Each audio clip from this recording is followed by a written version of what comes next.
Think about this. You land the big win, a promotion, a scholarship, a breakthrough you've prayed for. You stare at the message, heart racing, and then your fingers hover over your phone. Who do you call? Who will understand what this actually means to you? You sit there, smiling at a screen, and then the smile fades a little. The victory is real, but it tastes thinner when there's no one to taste it with you. When you try to explain your breakthrough to a friend and they don't share in your excitement, suddenly, that thing which meant the whole world to you loses its edge. The thing itself hasn't changed. It's still the same promotion, the same scholarship, the same victory. But the joy you felt, it shrinks. That's the door Seneca is pointing us toward when he wrote, "No good thing is pleasant to possess without friends to share it." Now, put this way, it almost sounds like Seneca is saying value only exists in the eyes of others. That your wealth, your accomplishments, your wife, your wisdom are only as good as the admiration they generate. And naturally, the objections roll in. So, should I share my wife? How does giving away my fortune make it any more mine? Misread like this, Seneca's words sound shallow, even absurd. But that's not what he meant. To see his point clearly, you need to step into his shoes. Seneca's line comes from his moral letters to Lucilius, specifically letter 9. As a Stoic philosopher, Seneca believed the highest goods in life were not wealth, fame, or possessions, but virtues, wisdom, courage, justice, and tranquility. These are the kinds of wealth no tyrant can confiscate, no thief can steal. And yet, for all his emphasis on self-sufficiency, Seneca acknowledged something vital.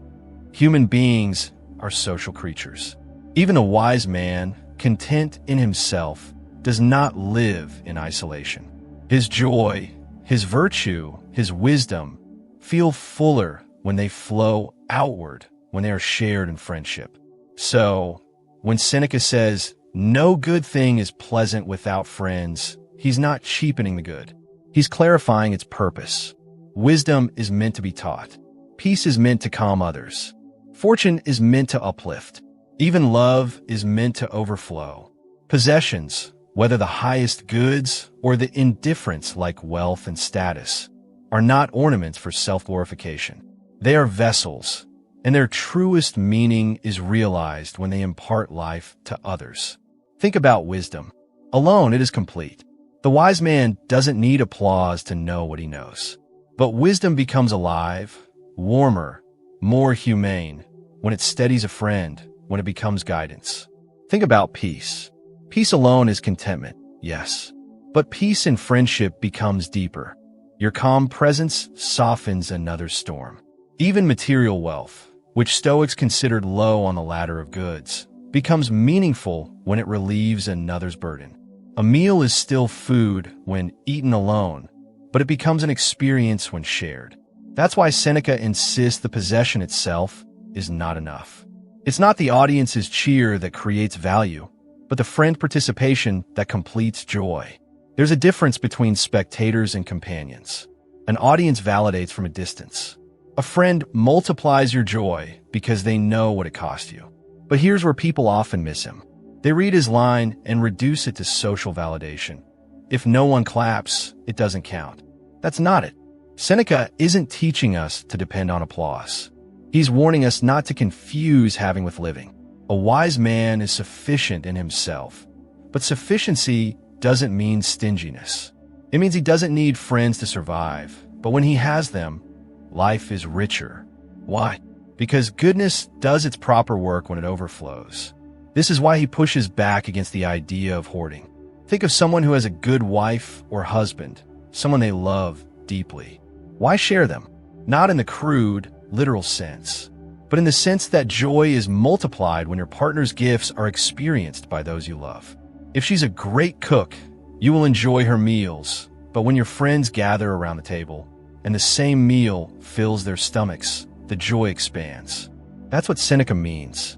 This sharing isn't possession diluted, it's joy multiplied. Now, step back for a moment. Doesn't this perspective change how you see life's pursuits? You work hard to collect degrees, titles, cars, properties. But unless those victories feed into lives beyond yours, they risk becoming hollow. If what you have never becomes a gift, it will eventually become a burden. This is why Seneca wasn't contradicting Stoic self-sufficiency. The Stoic wise man doesn't need friends to be whole. But when he has friends, his wholeness becomes fruitful. His wisdom has a student. His courage has a companion. His fortune has someone to relieve. The goods flow outward, and in flowing, they become fuller. So let's bring this back home. The next time you hit a big win and feel that itch to call someone, recognize what that means. It means your joy is not meant to stay trapped inside you. It was always meant to move between hearts. And the measure of your life is not how loudly others clap, but who can sit with you in silence and still make your joy whole. That's Seneca's lesson. Don't chase more trophies, build more tables. Don't collect spectators, cultivate companions. Don't live for validation, live for participation. Because no good thing is pleasant to possess without friends to share it.